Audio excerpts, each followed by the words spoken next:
بسم اللہ الرحمن الرحیم۔ السلام علیکم ناظرین، ابتدا کے ساتھ میں ہوں آپ کا میزبان صبوح سید۔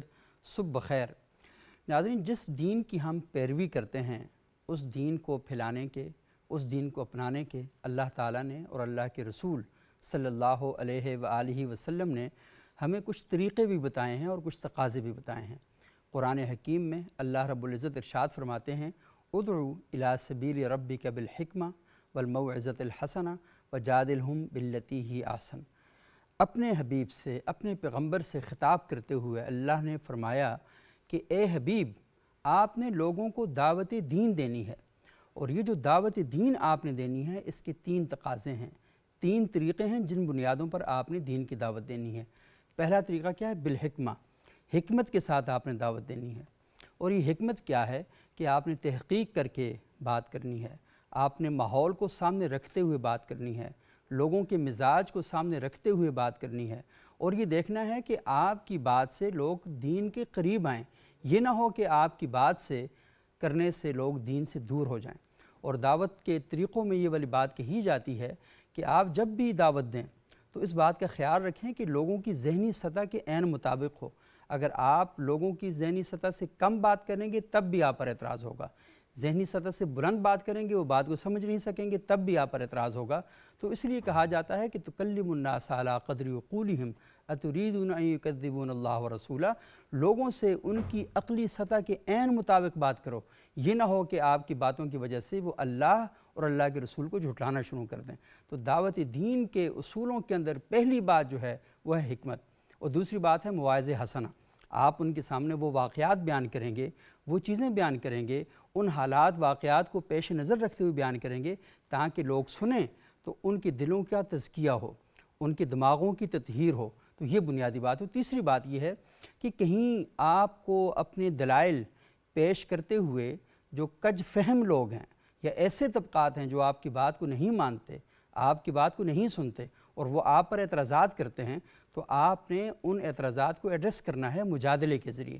لیکن مجادلہ یہ نہیں کہ آپ کی آوازیں بلند ہو جائیں اور آپ کی دلیل چھوٹی پڑ جائے، ایسا نہیں کرنا، بلکہ آپ نے باللتی ہی احسن اس طریقے کو اختیار کرنا ہے کہ لوگ آپ کی دلیل کی جانب متوجہ ہوں، آپ کی شور شرابے، یہ نہ ہو کہ لوگ آپ کی وضاحت پہ چلے جائیں، آپ کے انداز گفتگو پہ چلے جائیں، آپ کے رویے پہ چلے جائیں۔ نہیں، رویہ آپ کا بہترین ہونا چاہیے، اور کسی بھی صورت میں وہ رویہ اور وہ طرز عمل اختیار نہیں کرنا چاہیے جس کے نتیجے میں لوگ دعوت دین سے بدظن ہو جائیں، اس سے دور ہو جائیں۔ تو یہ موضوع آج کل کے حالات میں بڑا اہم ہے، کیونکہ کچھ اس طرح کی باتیں ہمارے معاشرے کے اندر ہمارے سامنے آ رہی ہیں، اور ہم لوگوں کو دیکھتے ہیں کہ دعوت دین کے بڑے مخلصانہ جذبے کے ساتھ وہ سامنے آتے ہیں، لیکن ان کا طرز عمل، ان کا رویہ ایسا ہوتا ہے کہ لوگ دعوت دین کا وہ جو اسلوب ہے اس پر پھر سوالات اٹھانا شروع کر دیتے ہیں۔ تو یہ موضوع اہم تھا، آج ہم نے زحمت دی جناب مفتی علامہ سید ریاست حسین شاہ صاحب کو، جامعہ سلفیہ اسلام آباد میں درس و تدریس کے شعبے سے منسلک ہیں۔ بہت شکریہ شاہ صاحب، آپ یہاں تشریف لائے۔ ہمارے دوسرے معزز مہمان ہیں جناب ڈاکٹر بشر علوی صاحب، چیئرمین ہیں ادراک انسٹیٹیوٹ کے۔ بہت شکریہ علوی صاحب، آپ یہاں تشریف لائے اور بارگاہ سید الکونین حضرت محمد مصطفیٰ صلی اللہ علیہ وآلہ وسلم کے حضور گلہائے عقیدت پیش کرنے کے لیے ہمارے ساتھ تشریف لائے ہیں۔ لالا موسیٰ گجرات سے جناب انس نوری صاحب، وہ بارگاہ سید الکونین میں ہدیہ نعت پیش کریں گے اور پھر ہم سلسلہ کلام کو آگے بڑھائیں گے۔ جی انس نوری صاحب، کیسے مزاج ہیں آپ کے؟ الحمدللہ، شکر اللہ۔ کون سی نعت سنائیں گے آپ ہمیں؟ آج ہم آپ کو حضور کی ایک بہت ہی پیاری نعت، اپنا ہستی پر اجارہ کچھ نہیں، سب انہی کا ہے ہمارا کچھ نہیں۔ ماشاءاللہ، بسم اللہ کریں۔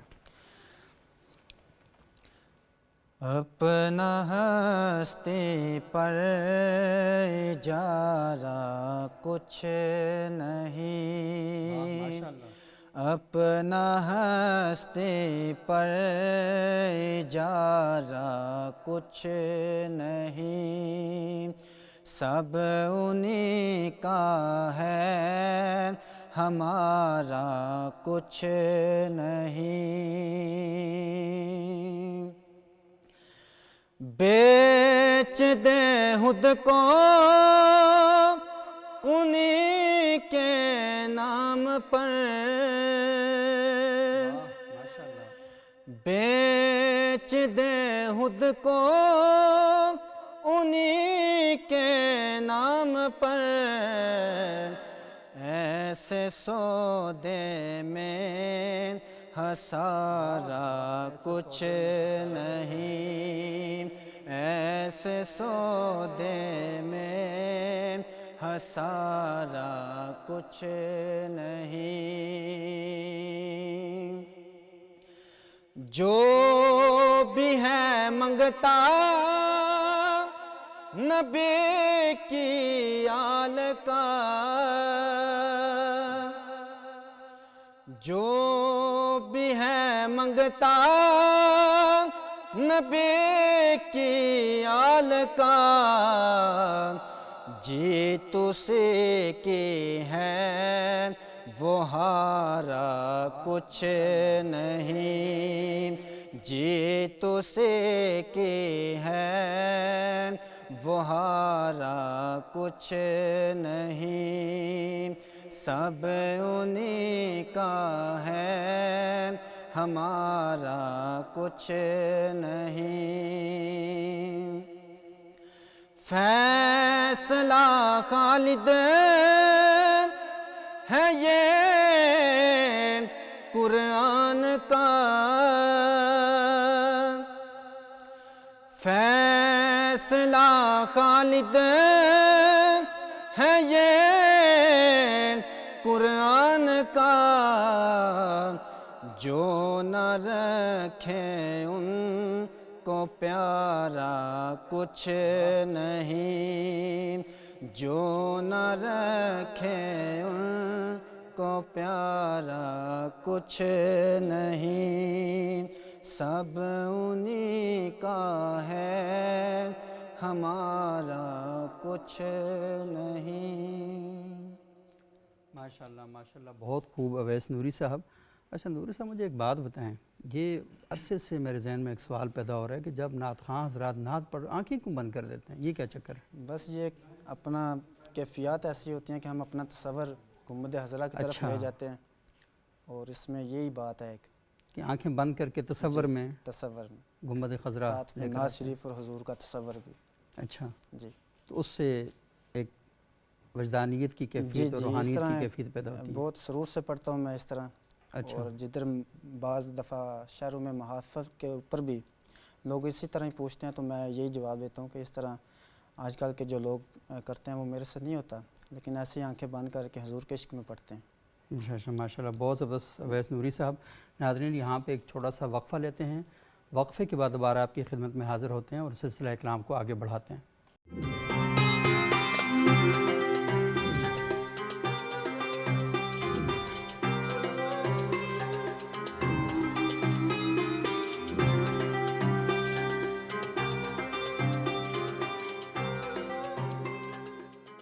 ناظرین، وقفے کے بعد ایک بار پھر پروگرام میں خوش آمدید۔ آج ہم گفتگو کر رہے ہیں کہ دعوت دین اور اس کے تقاضے کیا ہیں۔ وقفے میں ہمیں جوائن کیا ہے معروف عالم دین مفتی شکیل احمد صاحب نے، الہدیٰ اسلامک سینٹر سے ان کا تعلق ہے۔ بہت شکریہ مفتی صاحب، آپ یہاں پروگرام میں تشریف لائے۔ شاہ صاحب، میں سوال پہلا آپ سے کروں گا کہ ایک داعی کو کیسا ہونا چاہیے، اس کی بنیادی صفات کیا ہونی چاہیے؟ الحمدللہ رب العالمین والصلاة والسلام علی اشرف الانبیاء والمرسلین، اما بعد۔ دعوت کا فریضہ وہ ہے کہ جس کے لیے اللہ تعالیٰ نے سب سے پہلے انبیاء کو بھیجا ہے، بے شک۔ اور ایک داعی اپنے آپ کو اگر اس میدان میں آگے بڑھانا چاہتا ہے یا دعوت کا کام کرنا چاہتا ہے، اور ظاہر ہے یہ صرف کسی مخصوص شخص کی بات نہیں ہے، ہر شخص کے لیے ضروری ہے کہ وہ دین کا داعی ہونا چاہیے، ہر مسلمان کی ذمہ داری ہے۔ صحیح، لیکن اللہ تعالیٰ نے اس کے لیے انبیاء کا انتخاب کیا، صحیح، اور پھر نبی کریم صلی اللہ علیہ وسلم کا انتخاب کیا کہ صحیح، آپ کو رسول اور پیغمبر بنا کر بھیجا، اور یہ حکم بھی دے دیا یا ایھا الرسول بلغ ما انزل الیک من ربک، کہ اے رسول آپ اس کی تبلیغ کر دیں جو آپ کے رب کی طرف سے آپ پہ نازل ہوتا ہے، صحیح، آپ لوگوں تک پہنچا دیں۔ ٹھیک، تو بہترین ہمارے پاس اسوہ نبی کریم صلی اللہ علیہ وسلم کی ذات گرامی ہے، جس طرح نماز، روزہ، حج، زکوٰۃ، اخلاق، معاملات، عبادات، ہم نے ہر چیز اللہ کے رسول سے سیکھنی ہے۔ لقد کان لکم فی رسول اللہ اسوۃ حسنہ، اللہ کے رسول ہمارے لیے ہر معاملے میں اسوہ حسنہ ہیں، آئیڈیل ہیں، نمونہ ہیں۔ تو دعوت کا کام کرتے ہوئے بھی ہم نے آپ کی ذات کو دیکھنا ہے کہ آپ نے دعوت کا کام کیسے کیا ہے۔ ایک داعی جو دعوت کا کام کر رہا ہے، سب سے پہلی اور بنیادی چیز یہ ہے کہ اس کے پاس علم ہونا چاہیے۔ اللہ تعالیٰ نے نبی کریم صلی اللہ علیہ وسلم کو جہاں دعوت کا حکم دیا ہے تو یہ نہیں ہے کہ آپ دعوت دے دیں جو مرضی، بلکہ کیا کہا، ما انزل الیک من ربک، جو رب کی طرف سے نازل ہوتا ہے، اور پھر حکم بھی دیا فَعْلَمْ أَنَّهُ لَا إِلَهَ إِلَّا اللَّهُ، آپ جان لیں، پہلے علم کی بات کی ہے، اس کے بعد دعوت کی بات کی ہے۔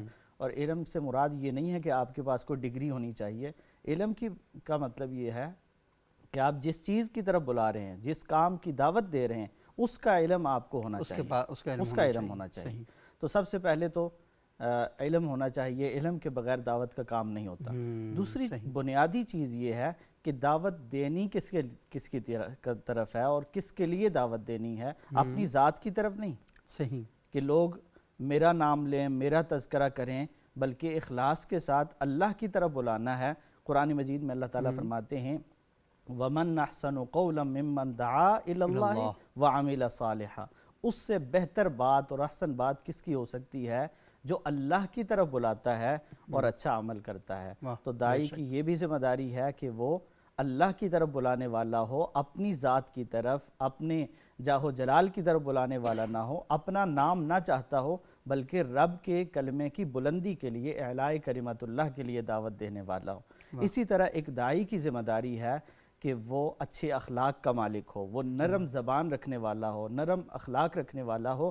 قرآن مجید میں اللہ تعالیٰ نبی کریم صلی اللہ علیہ وسلم کے حوالے سے فرماتے ہیں فَبِمَا رَحْمَةٍ مِّنَ اللَّهِ لِنْتَ لَهُمْ وَلَوْ كُنْتَ فَظًّا غَلِيظَ الْقَلْبِ لَانفَضُّوا مِنْ حَوْلِكَ، اے پیغمبر آپ اگر اللہ کی رحمت کے ساتھ نرم مزاج، نرم دل نہ ہوتے تو یہ لوگ جو آپ کے گرد جمع ہیں یہ آپ کے گرد نہ ہوتے۔ اسی طرح آپ دیکھیں فرعون جو اپنے آپ کو انا ربکم الاعلی کہہ رہا ہے کہ میں تمہارا رب ہوں، میں تمہارا رب ہوں، لیکن اس کی طرف بھی جب حضرت موسیٰ علیہ السلام اور حضرت ہارون علیہ السلام کو اللہ تعالیٰ نے دعوت کے لیے بھیجا تو کیا کہا؟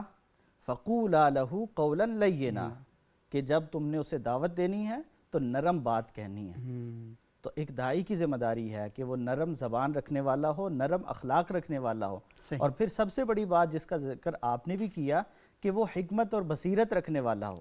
یہ نہیں ہے کہ وہ کسی کی تقریر سنی ہے، کسی کی کوئی تحریر پڑھی ہے اور جا کے ہر جگہ اسے بیان کر رہا ہے اور ذکر کر رہا ہے، اسے پتہ ہی نہیں ہے کہ لوگ یہاں کس ذہن کے ہیں، ان کی ذہنی کیفیت کیا ہے اور وہ کتنی کو بات کا ادراک حاصل کر سکتے ہیں۔ تو اللہ تعالیٰ نے اس بات کا بھی اللہ کے رسول کو، اپنے پیغمبر کو حکم دیا ادعو الی سبیل ربک بالحکمت والموعظۃ الحسنہ، کہ اے پیغمبر آپ نے دعوت دینی ہے، آپ کا کام ہے دعوت دینا، تبلیغ کرنا آپ کی ذمہ داری ہے، لیکن آپ نے دعوت دینی کیسے ہے؟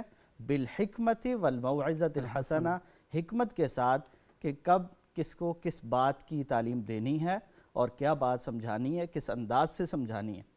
حکمت میں اس بات کا بھی سمجھنا ضروری ہے کہ آپ کس کی طرف بلا رہے ہیں، پھر آپ کا انداز تخاطب کیسا ہے، آپ کیسے بلا رہے ہیں۔ ہر ایک کو ایک جیسا نہیں بلایا جاتا، ہر ایک کا انداز مختلف ہوتا ہے۔ اور تیسری چیز کہ آپ جس کو بلا رہے ہیں وہ کیسا ہے، آپ کا مخاطب کون ہے، مسلمان ہے، غیر مسلم ہے، آپ کا مخالف ہے، آپ کا معتقد ہے۔ تو ان ساری چیزوں کا خیال رکھنا بھی، اور کون سی بات کس موقع پہ کہنی ہے۔ باتیں تو کہنے کی بہت ساری ہوتی ہیں سمجھانے کی، لیکن کون سی بات کس موقع پہ کہیں گے تو وہ فائدہ مند ہوگی، یہ حکمت کا جاننا بھی ایک داعی کے لیے انتہائی ضروری ہے۔ اور اس کے علاوہ دعوت کا کام کرنے والے کے لیے ضروری ہے کہ وہ اللہ تعالیٰ سے دعائیں بھی کرتا رہے۔ یہ نہیں ہے کہ وہ دعوت تو دے رہا ہے لیکن دوسری طرف رب سے اس کا کوئی تعلق ہی نہیں ہے۔ اللہ کے رسول دیکھیں، آپ دعوت کا کام کر رہے ہیں، آپ طائف گئے ہیں لوگوں کو دعوت دینے کے لیے، لیکن دعائیں کیا کر رہے ہیں؟ طائف والوں نے پتھر مارے ہیں، زخمی کیا ہے، آپ پھر بھی کہتے ہیں اللہم اہد قومی فإنہم لا یعلمون، اللہ میری قوم کو ہدایت دے دے۔ یہ جانتے نہیں ہیں، جی ان کو پتہ ہی نہیں ہے، میری شخصیت کے بارے میں جانتے نہیں ہیں۔ اور پھر آپ صلی اللہ علیہ وسلم کا اخلاص دیکھیے اور تڑپ اور چاہت دیکھیے کہ اللہ تعالیٰ نے قرآن مجید میں فرمایا فَلَعَلَّكَ بَاخِعٌ نَفْسَكَ عَلَىٰ آثَارِهِمْ إِن لَّمْ يُؤْمِنُوا بِهَذَا الْحَدِيثِ أَسَفًا، کہ پیغمبر یہ اگر آپ کی بات نہیں مانتے تو آپ اتنے زیادہ فکر مند رہتے، گڑ گڑاتے، اللہ سے دعائیں بھی کرتے، پھر دعوت ایک ایک کو بھی دے رہے ہیں، اجتماعی طور پر بھی آپ بلا رہے ہیں، لوگ مانتے نہیں ہیں۔ اللہ کے رسول کہتے ہیں کہ میری مثال اس شخص کی طرح ہے، یا میں تمہیں گدی سے پکڑ پکڑ کے روکتا ہوں وَأَنْتُمْ تَقَحَّمُونَ فِيهَا، اور تم جہنم میں چھلانگیں مار مار کے جا رہے ہو. تو کس قدر اخلاص ہونا چاہیے صحیح. ایک داعی کی دعوت میں، اور کتنا اس کے اندر جذبہ ہونا چاہیے دوسرے کی خیرخواہی کا. لیکن ہم الٹا شروع کرتے ہیں. قرآن نے تو یہ کہا ہے نا تعالوا الی کلمۃ سواء بیننا وبینکم، کہ تم اس بات کی طرف آؤ جو ہمارے درمیان مشترکہ ہے. کلمہ ہم مشترک ہے. اختلافات سے بات شروع کرتے ہیں، قرآن تعلیم دیتا ہے کہ تم اتفاقات سے بات شروع کرو. اختلاف ہو جانا مسئلہ نہیں ہوتا، لیکن اس کا حل صحیح اور مناسب ہونا آپ چاہیے. اس کے لیے مکالمہ کرنا ہے، آپ نے ماحول جو بنانا ہے وہ سب سے زیادہ امپورٹنٹ ہے کہ آپ نے وہ جو صف بچھائی ہے، جو نشست آپ نے بچھائی ہے، اس پہ لوگوں کو آپ لے کر آئیں تاکہ وہ آپ کی بات سنیں. آپ جب آغاز اس بات سے کر دیں گے کہ ان کے اوپر فتوے لگانا شروع کر دیں، ان کے اوپر الزام دھرنا شروع کر دیں، ان کو چھوٹا ثابت کرنا شروع کر دیں، تو نتیجے کے طور پر ایک انتشار ہی پیدا ہوگا، وہ نہیں پیدا ہوگا. اچھا، بہت ہی تفصیلی اور بڑا اچھا جواب آپ نے دیا. ڈاکٹر بشر علوی صاحب، یہ تھوڑا سا بتائیں کہ عموماً جب بات کی جاتی ہے، انہوں نے بھی کہا کہ داعی کے لیے سب سے پہلی شرط تو یہ ہے کہ وہ با علم آدمی ہو، صاحب علم ہو اور صاحب عمل بھی ہو. کیونکہ اگر کوئی شخص دین کی دعوت دیتا ہے، کیونکہ میڈیکل ڈاکٹر ہے نا، اگر وہ آپ کو کہتا ہے جی کہ سر کے درد کے لیے یہ دوائیاں استعمال کریں اور شوگر کے لیے یہ دوا استعمال کریں، اور خود وہ چینی کھا رہا ہے اس وقت، تو کوئی فرق نہیں پڑتا. کیونکہ وہ علم بیماری آپ کو اس کا علاج بتا رہا ہے، اس کو وہ بیماری نہیں ہے، وہ کھائے بھی تو کوئی مسئلہ نہیں ہوتا. لیکن دین کی دعوت کے لیے آپ کا خود باعمل ہونا بھی ضروری ہے اور با علم ہونا بھی ضروری ہے. اور وہ جو علم ہے اس کے بارے میں بڑے سوالات پیدا ہو جاتے ہیں. مسئلہ یہ ہے کہ کچھ لوگ کہتے ہیں کہ آپ نے محض مطالعہ کیا، کچھ کتابیں پڑھی، قرآن پڑھا، احادیث پڑھی، اور آپ نے علم حاصل کر لیا مطالعے کے ذریعے، لیکن اس علم کی سند نہیں ہے. جب اس علم کی سند نہیں ہے، آپ نے باقاعدہ مدرسے کی چٹائی پر بیٹھ کر وہ علم حاصل نہیں کیا، تو آپ کی جو بات ہے وہ بھلے ہی اچھی بات کیوں نہ ہو، لیکن اس اچھی بات کو کبھی بھی وہ سند اور جواز نہیں ملتا جو ایک مدرسے کے ماحول میں پڑھ کر بات اس کو ملتا ہے. تو آپ کیا کہیں گے اس بات پہ؟ سب سے پہلے تو دیکھیے نا، پیغمبر علیہ الصلوۃ والسلام 40 سال سے پہلے ان کی شخصیت لوگوں کے دلوں میں اتری. صحیح. اس کے بعد پھر ان کو میسج دیا گیا. اس سے پہلے بھی عرب میں یہ ساری خرافات تھیں جن کی اصلاح آقا علیہ السلام نے فرمائی، لیکن 40 سال تک خاموشی سے ان سب چیزوں کو گوارا کیا. پھر اس کے بعد لوگوں نے جب محسوس کر لیا کہ یہ وہ شخصیت ہیں کہ جن کی کہی گئی بات وہ ایسے نہیں ہے، اور ان کی شخصیت پہ کسی قسم کا کوئی قابل اعتراض پہلو ہمیں نہیں نکلتا مل رہا، اس کے بعد پھر اس میسج میں ایک اثر پیدا ہوا. صحیح. اور اس کے بعد بھی ریئیکشنز بھی آئے، ساری چیزیں وہ ہوئی، لیکن سب کچھ کے باوجود تدریج کا پہلو اسے بہت ملحوظ رکھا گیا. ایک تو یہ ہے کہ آپ اللہ تعالیٰ کا تعارف کروا رہے ہیں علمی سطح پہ، اللہ تعالیٰ کے پیغام کا ایک علمی انٹلیکچول لیول پہ آپ بات کر رہے ہیں، یا ایک خاص پروفیشن کے لحاظ سے، اس کے لیے تو اعلیٰ سطح کی آپ کو ایجوکیشن چاہیے مذہب کی. لیکن جیسے آپ فار ایگزامپل اگر آپ کسی سیاسی جماعت سے وابستہ ہیں، آپ نے پیپلز پارٹی کے ساتھ لوگوں کو وابستہ کرنا ہے، تو ایک اس کے افیشل لوگ ہوں گے جو ان کا فوکل پرسن ہوگا، جو اپنے ایجنڈا بیان کرے گا، اس کے لیے وہ ایک اور پیمانہ ہے. لیکن ایک عام جیالہ بھی لوگوں کو اپنی جماعت کے ساتھ وابستہ کرنے میں رول پلے کر سکتا ہے. تو ہر مومن جس کے دل میں اللہ تعالیٰ کا تعارف پیدا ہو چکا ہے، اس سے محبت کا جذبہ پیدا ہو چکا ہے، حضور علیہ الصلوۃ والسلام سے اس کا ایک ربط قائم ہو چکا ہے، تو اسی محبت میں وہ ڈوب کر وہ پیغام جو اس میں سمو چکا ہے، باقی لوگوں کو سمونے کے لیے وہ اپنی بساط بھر کوشش ضرور کرے گا. لیکن وہ ساری احتیاطیں ملحوظ رکھے گا جس کا پہلے آپ نے بھی تذکرہ کر دیا اور مولانا نے بھی، کہ اس میں حکمت کا پہلو پیش نظر رہے. اور حکمت کا مطلب یہ ہے کہ ہر زمانے کے کچھ معلوفات اور کچھ مانوسات ہوتے ہیں. ذرا مشکل شاید ورڈ ہے، مطلب یہ کہ ہر زمانے کے کچھ اپنے مسلمہ کچھ اصول ہے جس میں مائنڈ لوگوں کے بن چکے ہوتے ہیں، ایک پیٹرن، تھاٹ پیٹرن بن چکا ہوتا ہے. تو جب آپ کا مخاطب آپ کا اور اس کا ذہنی فاصلہ ہی اتنا ہے، آپ کسی اور چینل سے بات کر رہے ہیں اور وہ کسی اور چینل پہ بیٹھا ہوا ہے، تو وہ آپ کی ٹون ہی آپس میں میچ نہیں کر رہی ہوگی.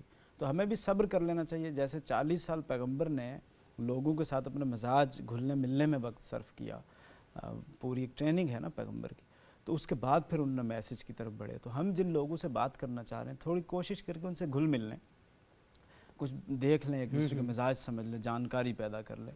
ضروری نہیں کہ ہم پیغام ہمارا پہلے پہنچے اور ہم بعد میں پہنچے، پہلے ہماری شخصیت تو کسی کے دل میں اتر جائے، اس کے بعد پھر ہماری بات کا موقع بھی آ جاتا ہے. تو دونوں پہلو ہیں، کہ انٹلیکچول لیول پہ بھی ہے، ایک عمومی دائرے کی بھی ہے. تو بالکل اس کو کسی ایک خاص طبقے کے حوالے نہیں کیا جا سکتا کہ صرف وہی یہ کرے. ہاں، اس کا افیشل ایک بات کرنی ہے، یا آپ سمجھ لیں کہ انٹلیکچول علمی بات کرنی ہے، تو اس سطح کے علمی استعداد اس میں ہونی چاہیے. لیکن عام ایک ربط ضبط پیدا کرنا، دین کی طرف راغب کرنا، یا عام مسلمان بھی یہ کر سکتا ہے. صحیح. لیکن جو سوال آپ سے میں نے کیا ہے جو سند علم ہے اس پر سند، تو یہ تو ہمارے انسٹیٹیوٹ کے ایشوز ہیں نا، یہ کوئی علم کی دلیل نہیں ہے کہ جس کے پاس سند ہے تو وہ علم کے کسی معراج پہ وہ کھڑا ہے. ایک معروف معنی میں اس کو آپ کسی خاص فیلڈ کا اسپیشلائزیشن جیسے ہوتی ہے مختلف فیلڈز میں، تو یہ مذہب میں بھی وہ ایک کر سکتا ہے. فقہ میں ہے، علم الکلام میں، جو انسانی علوم ڈیولپ ہو نا، بیسکلی فہم الدین کے جو ڈسکورس بنے، تو اس کے جو اعلیٰ سطح کے ایکسپرٹس ہیں ان کی تو اہمیت ہے علمی سطح پہ بات کرنا.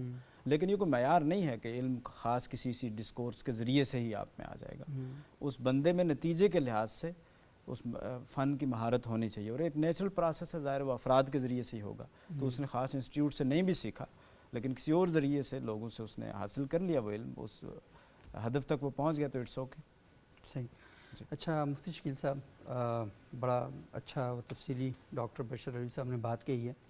میں آپ سے تھوڑا سا یہ جاننا چاہوں گا کہ آخر اس کی وجہ کیا ہے کہ ہمارے ہاں قرآن ہے، حدیث ہے، ہم جسے کہتے ہیں دین جو بنیادی جو ماخذ ہیں تو وہ یہی ہیں. اجماع، قیاس بعد میں جب آپ زیادہ تفقع میں جاتے ہیں، گہرائی میں جاتے ہیں تو وہاں پر آتے ہیں. تو جو دین کے تقاضے ہیں، دین جہاں سے ہم حاصل کرتے ہیں وہ قرآن اور حدیث ہی ہے. لیکن 1400 سال گزرنے کے بعد ہم یہ دیکھتے ہیں کہ ابھی بھی قرآن کے تراجم ہو رہے ہیں، ابھی بھی قرآن کی تفاسیر جو ہیں وہ لکھی جا رہی ہیں، اور لوگ حالات کے ساتھ ساتھ سوالات جب پیدا ہوتے ہیں ان کے جوابات دینے کے لیے قرآن اور حدیث سے بھی رجوع کرتے ہیں. لیکن ساتھ کچھ ایسی چیزیں بھی ہمارے پاس آ رہی ہیں کہ جو وہ کنٹروورشل ہیں، یعنی حالات جو ہیں وہ شاید ان کا فہم ان کا زیادہ نہیں ہے.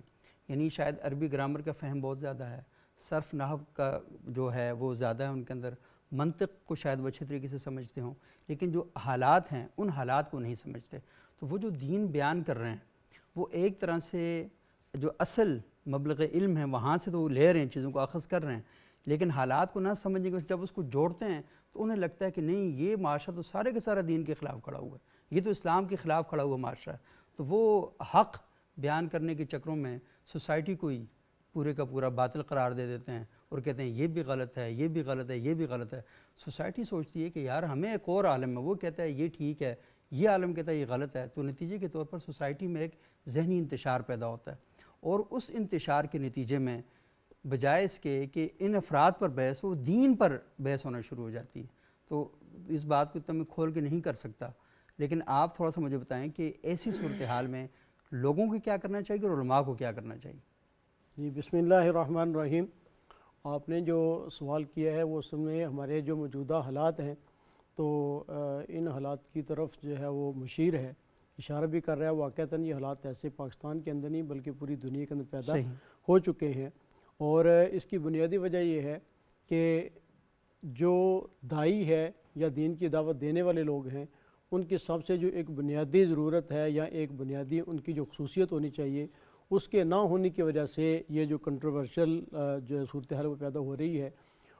وہ سب سے پہلی بات جس کی طرف آپ نے بھی اشارہ کیا اور وہ حقیقت بھی ہے کہ جب تک داعی کی اپنی سوچ جو ہے وہ اپنے معاشرے کو سمجھنے کی نہ ہو، اسے یہی پتہ نہ ہو کہ ہمارا معاشرہ کس طرف جا رہا ہے، میں نے معاشرے کو کس طرح کا جواب دینا ہے، اگر میں نے یہ جواب دیا تو اس کی وجہ سے معاشرے کے اندر انتشار پیدا ہوگا یا اس کی وجہ سے لوگوں کو اطمینان حاصل ہوگا. تو یعنی ایک ہی رویہ، ایک ہی مزاج، ایک ہی جواب ہر جگہ فٹ کر دینا، اس کی وجہ سے معاشرے کے اندر جو ہے وہ انتشار پیدا ہو رہا ہے.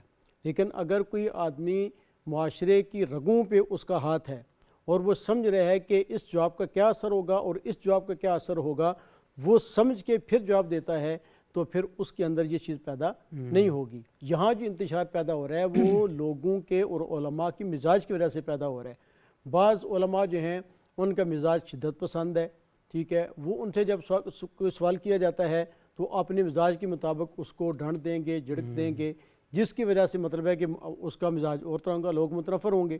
دوسرا جب مزاج ہوگا تو وہ نرمی کا ہے، محبت کا ہے، پیار کا ہے، تو اس کے اثرات جو اپنے ہوتے ہیں. تیسرے آدمی سے پوچھیں گے تو ممکن ہے کہ وہ زیادہ گفتگو نہ کرے، لیکن اپنے عمل کے ذریعے سے، اپنے کردار کے ذریعے سے لوگوں کے اندر وہ تبلیغ کر رہے ہیں. تو یہ جو مزاجوں کا اختلاف ہے یہی آگے جواب کے اندر بھی منتقل ہوتا ہے، اور اس کی وجہ سے پھر لوگ جو ہیں وہ آگے جو وہ کہتے ہیں جی فلاں نے یہ جواب دیا، فلاں نے یہ جواب دیا، فلاں نے یہ جواب دیا. تو اصل میں جو جواب ہے دینا چاہیے وہ ہمیں معاشرے کو سامنے رکھ کر دینا چاہیے. کیا اس کی وجہ سے انتشار تو پیدا نہیں ہوگا، اس کی وجہ سے مزید آگ تو نہیں لگے گی. ٹھیک ہے، یہ جو بات ہمارے بھائی پہلے بھی کہہ رہے تھے، یہ آپ صلی اللہ علیہ وسلم کی جو اللہ تعالیٰ نے قرآن کریم کے اندر اوصاف بیان کیے ہیں، ٹھیک ہے، تو وہ سارے اگر سامنے رکھیں گے تو پھر یہ چیز پیدا نہیں ہوگی. ہمیں اپنے مزاج کو سامنے رکھ کے جواب نہیں دینا چاہیے، بلکہ آپ صلی اللہ علیہ وسلم کے جو اصول اللہ تعالیٰ نے بیان کیے ہیں، ادعو الی سبیل ربک بالحکمت والموعظۃ الحسنۃ وجادل باللتی ہی احسن. ٹھیک ہے، یہ نہیں کہا کہ بس جو سوال کریں اسی کا فوراً نہیں، سب سے پہلے یہ فرمایا کہ ادعو الی سبیل ربک بالحکمت. حکمت سے مراد کیا ہے؟ حکمت سے فرمایا کہ یا تو قرآن کریم مراد ہے، یا اب الدلائل تزیل بہ شبہات، یا ایسے مضبوط دلائل ہوں جس کے ذریعے سے لوگوں کے شبہات زائل ہو جائیں. اور دوسرے نمبر کے کہا کہ اگر یہ نہیں تو پھر عمدہ نصیحت کے ذریعے سے. اور تیسرے نمبر پہ فرمایا کہ اگر اس سے بھی کام نہ چلے تو پھر آپ مجادلہ کر سکتے ہیں. مجادلہ کہیں، مناظرہ کے، علم البحث کے، یہ تینوں مطلب ہے کہ ایک ہی چیز ہے. اور یہ قرآن کریم کے اندر مختلف مواقع پہ مختلف جوابات دیے گئے ہیں. اس سے اندازہ ہوتا ہے کہ ہر جگہ ایک ہی جواب، ایک ہی مزاج یہ چلانا یہ درست نہیں ہے. عقل پہ دستک دی جا رہی ہے، کہیں یہ کہا جا رہا ہے دلیل لاؤ، ہاتھو برہانکم ان کنتم صادقین، آپ دلیل لے کر آئیں اگر آپ سچے ہیں. تو ہر وہ جو آیت یہ دعوت ہے تو اس کے اندر اس کی دلائل پورے قرآن کے اندر موجود ہیں. اچھا، یہ جو آپ نے بات کی بہت ہی امپورٹنٹ نقطہ ہے. یہاں سے ایک چیز میں ایک تھوڑا سا تھوڑا سا اضافہ کرنا چاہ رہا تھا، بات میری پوری ہو جائے گی.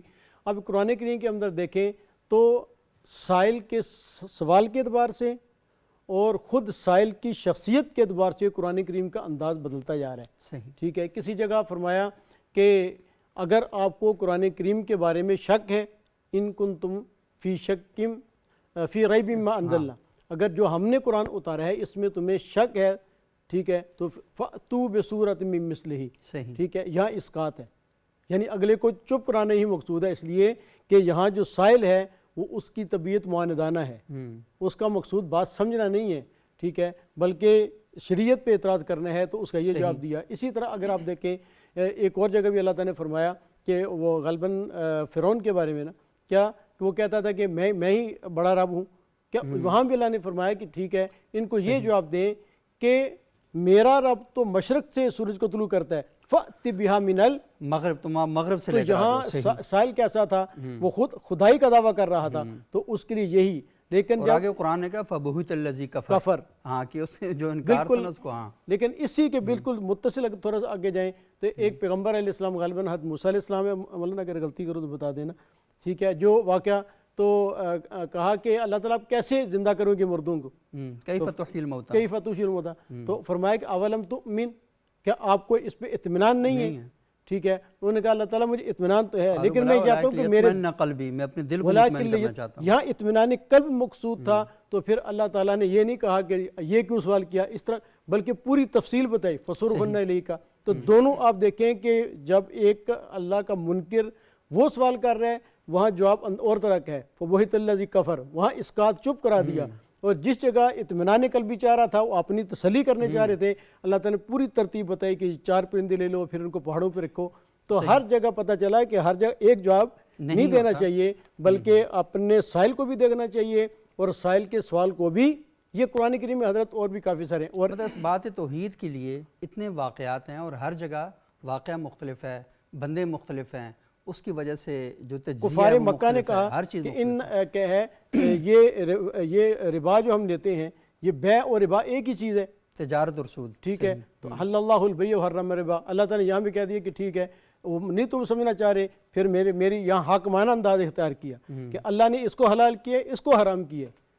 ٹھیک ہے، تو اور اسی طرح آگے ایک سوال کیا، ٹھیک ہے، سائل کو دیکھا کہ یہ سائل جو ہے اس کی سمجھ ذرا کم میں بات نہیں سمجھ سکتا. یسألونک عن الروح، روح کے بارے میں سوال کرتے ہیں. فرمایا کہ یہ تو بات ان کو روح والی سمجھ میں نہیں آئے گی. تو فرمایا کہ بس اتنا کہہ دو یہ اللہ کا امر ربی ہے، قل الروح من امر ربی. تو قرآن کریم میں کئی ساری حضرت آپ تلاوت کرتے جائیں اور دیکھتے جائیں تو ہر جگہ اللہ تعالیٰ نے ایک ہی انداز جواب کا اختیار نہیں فرمایا. سائل کے اعتبار سے اور سوال کے اعتبار سے جواب جب مختلف ہوتا رہا. تو ہمیں بھی اپنے علماء کو چاہیے کہ اپنے معاشرے کو سمجھیں اور معاشرے کو سمجھ کر اور لوگوں کی سطح کو سمجھ کر اس کے مطابق جو ہے جواب دیں تو انشاءاللہ انتشار نہیں ہوگا. صحیح. بہت ہی اچھی اور بڑی تفصیلی انداز میں آپ نے گفتگو کی، اور لازمی اس کے اندر بہت سے سوالات ہیں اور لوگوں کو سمجھنے چاہیے، اور خصوصاً عام آدمی کا حق ہے کہ اسے جو چیز نظر آتی ہے اس کا سوال کرے گا. سوال کو آپ جکڑ نہیں سکتے. جواب کے لیے ہو سکتا ہے کہ آپ کہیں مجھے نہیں پتہ اس کا جواب، میں کل تیاری کر کے آؤں گا، آپ کو بتا دوں گا، میں اگلے ہفتے بتا دوں گا. اور خود قرآن میں بھی اس واقعے کا ایک ثبوت ملتا ہے کہ وہ جو رسول اللہ صلی اللہ علیہ وسلم سے ایک اعتراض ہوا اور پوچھا گیا تو آپ نے کہا کہ میں کل اس کا جواب دوں گا، تو وحی نہیں آئی. اور انہوں نے کہا کہ اب کوئی کہے نا تو یہ کہا کرو کہ انشاءاللہ ہیں جب یہ ہوگا. تو وہاں قرآن یہاں پر بھی بات کرتا ہے کہ اگر آپ کا علم نہیں ہے تو رویہ کیا ہونا چاہیے. سب سے پہلی بات کیا ہے؟ انہوں نے کہا کہ آپ کے پاس جب کوئی اعتراض ہے، کوئی اشکال ہے، کوئی چیزیں آپ کو کلیئر نہیں ہو رہی، تو کیا ہے کہ آپ جائیں علماء سے پوچھیں. جو صاحبان علم ہیں ان کے پاس جائیں، ان کے دروازے پر دستک دیں، وہاں زانوی تلمذ طے کریں اور ان سے جا کر پوچھیں کہ یہ ہے کیا اس چیز کے بارے میں. تو پہلی بات تو یہ ہے کہ آپ کو پتہ ہونا چاہیے کہ سوال کس سے کرنا ہے. یہ انگیٹھی کا سوال ورکشاپ والے سے نہیں کرنا، اور کون سا سوال کس سے کرنا ہے یہ ہمارا کلیئر ہونا چاہیے. اور پھر دوسری بات یہ ہے کہ اگر اس بندے کو جواب نہیں پتہ تو لازمی نہیں کہ آج ہی دینا ہے. آپ بڑے آرام سے کہہ سکتے ہیں کہ میرے حافظے میں نہیں ہے، میں کل اس بات کا جواب دے دوں گا، پرسوں میں آپ کو اس بات کا جواب دے دوں گا. اور یہ بھی کہہ سکتے ہیں کہ مجھے اس سوال کا جواب نہیں آتا، فلاں عالم جو ان سے پتہ کر لیں، میری اس میں ایکسپرٹیز نہیں ہے. تو یہ والی بات بھی آپ کر سکتے ہیں. ہمارے یہ معاشرے کی سب سے بڑی خرابی حضرت ہے نا، آپ بھی دیکھ رہے ہیں، میں بھی دیکھ رہا ہوں، ہر بندہ باز کر ہے. جس آدمی کو تھوڑی سی شہرت مل جاتی ہے نا، پاکستان میں ایسے کئی علماء کو میں جانتا ہوں، ذرا سے ان کو شہرت ملی ہے تو لوگوں کی کمزوری یہ ہے کہ جس کو شہرت مل جاتی ہے وہ اس سے ہر طرح کا سوال کرنے لگ جاتے ہیں. اچھا، لوگوں کا تو میں کہتا ہوں معاملہ یہ ہے نا کہ عام لوگوں کو آپ قید نہیں کر سکتے نا. جی نہیں کر سکتے. کیونکہ لوگوں نے دیکھا کہ میڈیا پر عالم اسلام کے معروف اسکالر ہیں، یہ مطلب جو مشہور لوگوں سے کریں گے نا، وہ کہیں گے اچھا یہ بڑے عالم ہیں، اس سے پوچھیں گے. لوگوں میں اگر اتنی صلاحیت ہوتی تو وہ سوال ہی نہ کرتے. تو وہ سوال کریں گے. لیکن یہ جو بیٹھا ہوا ہے منچ پہ، اس کو تو پتہ ہونا چاہیے کہ کون سے سوال کو جواب مجھے آتا ہے، کون سا نہیں آتا. اور اس کو یہ ذمہ داری اس کی ہے. وہ جو ادعو الی سبیل ربک کا فلسفی ہے پوری، وہ تو آپ کے لیے آئی ہے نا. عام لوگ تو کوئی بھی سوال کریں گے، وہ آپ سے ہر قسم کا سوال کر سکتے ہیں. تو لوگوں کو قید کرنے کے بجائے قید کا حکم اس کے لیے ہے کہ آپ نے ان چیزوں کا خیال رکھنا ہے دعوت دین دیتے ہو. اچھا شاہ صاحب، آپ سے تھوڑا سا میں جاننے کی کوشش کروں گا کہ یہ جو ایک پرابلم جو انہوں نے کہا نا کہ جو لوگ مشہور ہوتے ہیں تو انہی سے سوال کیا جاتا ہے کیونکہ وہ نمایاں ہوتے ہیں. اور مجھے پتہ ہے کہ مدارس کے اندر ماشاءاللہ اتنا علم رکھنے والے جو صبح و شام درس و تدریس میں مصروف ہیں، 40 سال ہو گئے ہیں، تو انہیں ہم نہیں جانتے کیونکہ وہ پبلک ڈسکورس کا حصہ نہیں بنتے، ان کی باتیں باہر نہیں آتی. مدارس کے طلبہ ان کو جانتے ہوں گے. سوسائٹی میں جو اہل مذہب ہیں نا، ان کا تعارف ہیں وائز، خطیب اور اس قسم کے لوگ. تو وہ جو مدرسین ہیں وہ تو کبھی باہر آتے ہی نہیں ہیں. اچھا، اگر وہ کبھی آ جائیں تو ان کی جو کمیونیکیشن سکل ہے وہ بہت پور ہیں. مطلب ہے کہ میں یہ بے ادبی نہیں کر رہا یا ان کے خلاف بات نہیں کر رہا، کیونکہ ان کو عام لوگوں کے ساتھ کمیونیکیٹ کیسے کرنا ہے وہ ان کو طریقہ نہیں آتا. یہ ایسے ہی ہے کہ بہت اچھا دل کا ڈاکٹر نا اپنی شاید دوا نہ بیچ سکے، اور وہ جو ریل کی پٹلی کے پل پہ کھڑا ہوا ہے نا، وہ لوگوں کو 5 منٹ کے اندر وہ 10,000 کی پھکیاں بیچ کے چلا جائے. تو یہ کمیونیکیشن سکل ٹوٹلی ایک مختلف چیز ہوتی ہے. اچھی نثر لکھنے کا مطلب یہ نہیں ہے کہ بندہ دانشور بھی ہے، اچھی تقریر کرنے کا مطلب ہرگز یہ نہیں ہے کہ وہ صاحب علم بھی ہے. تو یہ مختلف چیزیں ہیں. تو یہ تھوڑا سا اس بارے میں رہنمائی کریں کہ مشہور لوگوں کی بجائے مدرسین کی طرف متوجہ کرنا. اور لوگ ویسے دارالفتاء بنے ہیں مدارس میں، وہاں پر لوگ جاتے بھی ہیں سوالات وغیرہ کرنے کے لیے بھی.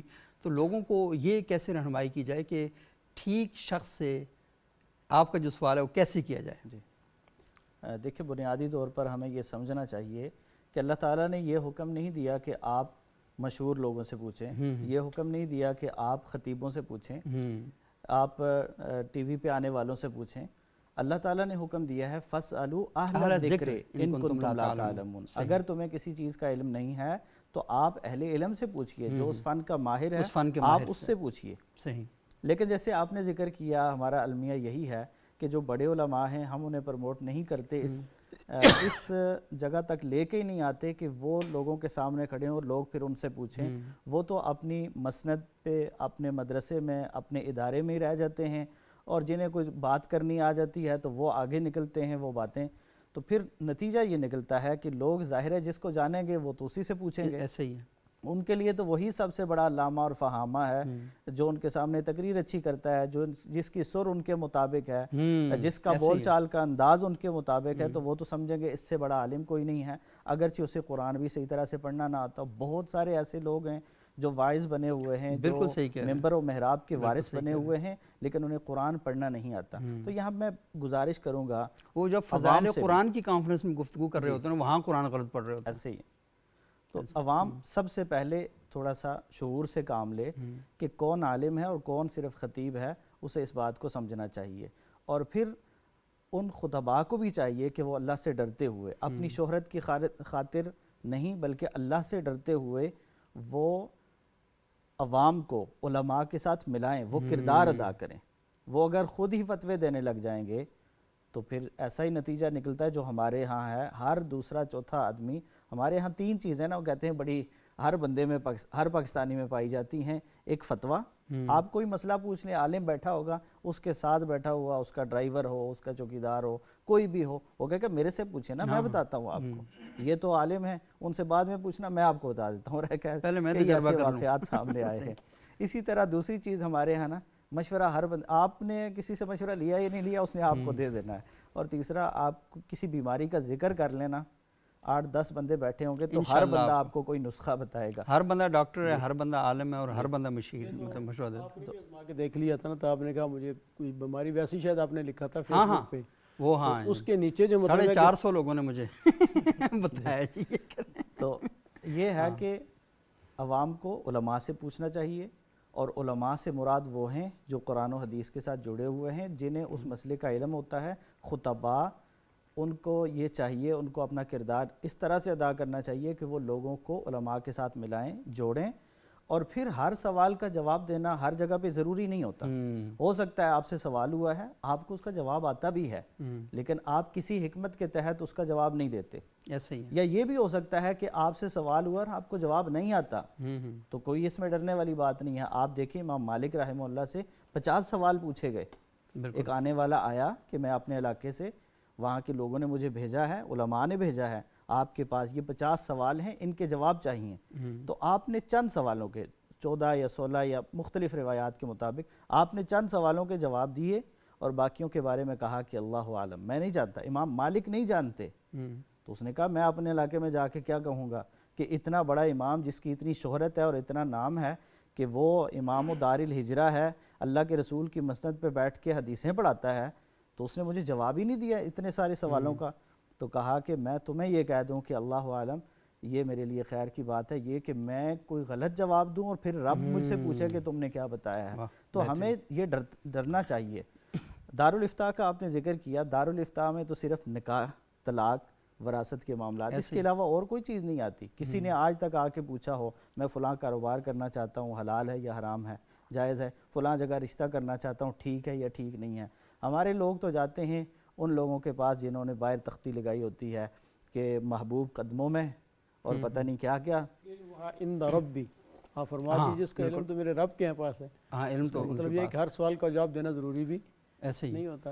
اور اچھا یہ بڑی امپورٹنٹ ڈسکشن ہے۔ بشر علی صاحب مجھے بتائیں کہ اس سوسائٹی میں یہ ادراک کب پیدا ہوگا اور کس طریقے سے پیدا ہوگا؟ صرف انسٹیٹیوٹ قائم کرنے سے ہوگا یا اس کے بارے میں ہمیں سوسائٹی میں کوئی عملی جدوجہد بھی کرنی چاہیے؟ کہ کیونکہ یہ جو سوال ہے نا اس کے بھی 2 پہلو ہیں، ایک وہ سوال ہے جو صاحبان علم کا سوال ہے، اور ایک وہ سوال ہے جو بالکل عام لوگوں کا سوال ہے نا۔ عام لوگوں کے سوال میں اور صاحبان علم کے سوال میں بھی فرق رکھنا یہ بھی علماء کا کام ہے کہ عام آدمی کیا سوال کر رہا ہے اس کو اس کی ضرورت کے مطابق جواب دے دیں۔ یہاں پر ہم دیکھ رہے ہیں کہ ہمارے بڑے بڑے علماء سوشل میڈیا پر اور ممبر و محراب پر بھی مذہبی تقاریب کے اندر جان بوجھ کر فرقہ وارانہ موضوعات کو چھیڑتے ہیں، اور یہ نہیں ہے کہ میں کیونکہ جانتا ہوں اور آپ بھی ان کو جانتے ہیں کہ فیس بک پر بیٹھ کر تاریخ کے ان واقعات کو جو آلریڈی متنازع ہیں اور خود بیان کرتے ان کے بارے میں یہ باتیں آتی ہیں کہ یہ چیزیں انہیں جب عام آدمی پڑھتا ہے۔ میں اپنی سوسائٹی میں لوگوں کو یہ بات بتانا چاہتا ہوں کہ یہ جو ہماری سوسائٹی کے سرخیل ہیں، یہ جو بزرگ ہیں، ہم نے اپنی زندگیوں کو ان کی زندگیوں کے مطابق بنانا ہے۔ وہ وہاں پہ لکھتے ہیں نہیں ان کی اپنی زندگیاں بڑی کنٹروورشل ہیں، تو مجھے بتائیں کہ اس سوسائٹی میں کوئی ہیرو تو رہے گا نہیں نا کہ جسے ہم بتا سکیں کہ ہاں یہ وہ شخصیات ہیں ان کے مطابق کریں.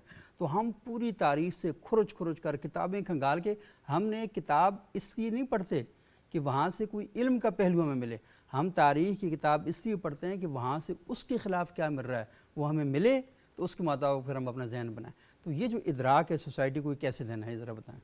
شاہ جی, ادراک ظاہر ہے جب ہم دینا چاہیں گے کسی مقصد کے لیے ہم سیریس ہی نہیں ہیں صحیح, بطور ایک قوم یا بطور کوئی انسٹیٹیوٹ کوئی ادارہ, تو تب تک ہم پھر اس طرح کا نتیجہ بھی پروڈیوس نہیں کر سکتے. ہم پہ جب سے یہ ہو رہا تھا نا ہندوستان چھوڑ دو کی تحریک یا ماضی سے چلا رہا ہے آزادی, تب سے اب تک ہم حالت تحریک جنگ میں, ہاں جنگ میں بھی اور حالت تحریک میں بھی ہیں. اپنی مرضی سے کہاں اپنے سفر کے ہم ہیں, رخ ہواؤں کا جدھر ہے ادھر کے ہم ہیں. واہ واہ, تو کوئی سوچا سمجھا ہمارا کوئی قدم نہیں اٹھ رہا کہ ہم نے یہ جذباتیت پر مبنی ہے. ایسا ہی ہے, اور حالات ہمیں کہیں بٹھا لیتے ہیں. یعنی ہمارا داخلی شعور مذہب کا یہ نہیں کہتا کہ ہمیں مسالک میں امانگی چاہیے, داخلی شعور تو یہ کہتا ہے دور بھاگیں. یعنی ہماری کتاب یہی کہتی ہے کہ ایک دوسرے کے ساتھ ہم بغض فی اللہ رکھیں, بغض فی اللہ رکھیں. لیکن حالات ہمیں مجبور کرتے ہیں کہ چلو جی بہ جاؤ تھوڑا بہت, کوئی فرق نہیں پڑتا ہے, آخر امت مسلمہ تو ہیں. پھر سرگوشی میں کچھ اور کہتے ہیں بچوں کو, یار بیٹھے تو تھے لیکن وہ ہماری کچھ سیاسی مجبوری تھی, وہ ایک الگ سے ونڈو ہم نے کریٹ کر لی. تو ہم جب تحریکی مزاج جب آتا ہے نا معاشرے میں, تو اس کا مقصد یہ نہیں ہوتا کہ کوئی خاص کوئی قدر ڈیولپ کرنی ہے, اس نے اپنی تحریک کو حرکت میں رکھنا ہے. صحیح, اور وہ اگر کسی کنٹروورشل موضوع سے تحرک پکڑتی ہے یا اس کا ایک گروپ بنتا ہے, تو وہ اس کے لیے وہ بالکل اس گروپ میں پاپولر بھی ہوگا. حل بتائیں, حل کیا ہونا چاہیے؟ حل یہی ہے کہ جب تک ہم, وہ کہتے ہیں مولانا آزاد نے ایک دفعہ کہا تھا کہ یا تو ہم بھاگنا چاہ رہے ہیں یا بالکل بیٹھنا چاہ رہے ہیں, چلنا نہیں چاہ رہے. تو ہمیں کچھ چلنا سیکھنا ہے. اور جو ادراک کی بات کرنے والے لوگ ہیں, جو ایموشنلزم سے نکل کے اسکالرلی چیزوں کو دیکھ سکتے ہیں, انٹلیکچولی دیکھ سکتے ہیں, جیسے تھنک ٹینک نہیں ہوتا, کوئی اس طرح کی ایک ضرورت ہے. مدرسوں کا جو سلسلہ وہ بھی یہی ہے نا, وہ اصل میں ایک تحریک کے وہ مراکز ہیں. ویسے انسٹیٹیوٹ نہیں ہے ایجوکیشن کے نا کہ جہاں صرف ایجوکیشن ہو رہی ہے, وہاں پہ ایک خاص تحریک کے لیے ہی وہ کارآمد ثابت ہوں گے. اس میں جو کوئی بیچارہ ٹروتھ بیسڈ اپروچ اپنا لے گا, وہ یہ کہے گا کہ یار میری تحقیق کے مطابق میں پڑھا تو اس مکتب میں ہوں لیکن دوسرے مکتب کی یہ رائے اچھی ہے, تو سب اس کا ہجوم وہ احاطہ کر کے گھیراؤ کر کے اس کی رائے کو قتل کر دے گا. یا وہ اور سب سے پہلا حملہ یہ کہتا ہے کہ تم زیادہ سمجھتے ہو یا جو ہمارے بزرگ ہیں وہ زیادہ بہتر سمجھتے ہیں. اچھا, ہم کہتے ہیں نا جو مدرسے کو علماء رسول اللہ صلی اللہ علیہ وسلم سے لے کر آج تک سوچنے والے بندے کو اور حق بیان کرنے والے بندے کو جس پہلے سوال سے ٹکرانا پڑتا ہے وہ یہ والا سوال ہے. بالکل ایسا ہی. اور ہمارے یہاں گروپ بیسڈ اپروچ ہم اس پہ کھڑے ہیں, ٹروتھ بیسڈ اپروچ پہ ہم آ نہیں سک رہے نا, کیونکہ اس سے تحریک کمزور ہو رہی ہے. جتنے زیادہ احمق جمع ہوں گے اتنی تحریک تیز ہوگی, مرید جاہل ہوں گے تو پیری اتنی ترقی کرے گی. تو انٹلیکچوئل لوگ تو نعرے نہیں ماریں گے نا, وہ تو شعور کے ساتھ بات کریں گے, ادراک کی بات کریں گے, تو ان سے ہماری طبیعت خوش نہیں ہوتی, اس سے ہمیں ایشوز پیدا ہوتے ہیں. تو اس میں بس یہی ضرورت ہے کہ ہم تھوڑا سا شفٹ لیں. دین سیکھنے کے لیے ضروری ہے کہ جو کم از کم کتابوں کے ساتھ انسانوں کی بھی تو سمجھ رکھے, انسانی علوم کی سمجھ رکھے, تب ایک ریلیونسی پیدا ہوگی. صحیح, تو یہ بڑی اہم بات ہے. مفتی صاحب مختصراً بتائیے کہ حل کیا ہے؟ جی کنٹروورسی کا نہیں, میں کہہ رہا ہوں کہ جو دعوت دین ہے, جو دائی ہے, جی وہ کیا کرے کہ سوسائٹی کو سمجھتے ہوئے معاملے کو آگے لے کے چلیں. جی اس میں حضرت میں نے بھی کافی غور کیا ہے اس حوالے سے. مجھے یہ بات سمجھ میں آتی ہے نا کہ وہ یہی ہے کہ جو آدمی مشہور ہو جاتا ہے نا, تو اس سے جو سوال کیا جاتا ہے اس کا جواب دینا ضروری سمجھتے ہیں, حالانکہ اس کا میدان نہیں ہوتا. فقہی مسائل جو ہیں وہ آدمی فقہا سے پوچھے, مفتیان کرام سے پوچھے. پھر اسی طرح اگر کوئی دعوت سے متعلق چیزیں ہیں تو ایسے شخص سے پوچھے جس کا تعلق دعوت کے ساتھ ہو. اور اسی طرح اگر کوئی اور چیزیں ہیں, ٹھیک ہے, جن کا تعلق ہماری سوشیالوجی سے ہے, ہماری معاشرے سے ہے, تو جس آدمی کے گرپ ہمارے معاشرے کے, اس کی خاص طور پہ اس کی جو نفسیات ہیں اس پہ مضبوط اگر گرپ ہے تو اس سے وہ سوال کریں گے, وہ ٹھیک جواب دے گا. اگر ایک ایسا آدمی جو بالکل گنبد کے اندر جو ہے وہ بند ہے, اس سے باہر کے حالات کا پتہ ہی نہیں ہے, لوگوں کی نفسیات کا پتہ ہی نہیں ہے, لوگ کس انداز اور کس نہج اور منہج پہ سوچتے ہیں, اس کا اگر اس کو پتہ نہیں ہے, تو پہلی بات تو یہ ہے کہ اس سے سوال کرنا ہی نہیں چاہیے. اگر اس سے سوال کیا جائے گا تو لازماً جو ایسا جواب دے گا جو اس معاشرے کی اصلاح کی بجائے اس کے بگاڑ کی طرف جائے گا. تو اس لیے سب سے پہلے میں تو یہ کہتا ہوں, بلکہ قرآن سنت کا بھی حضرت یہی ہے کہ جواب دینے سے پہلے آپ اس معاشرے کی جو نفسیات ہیں اور اس کی جو سوچ ہے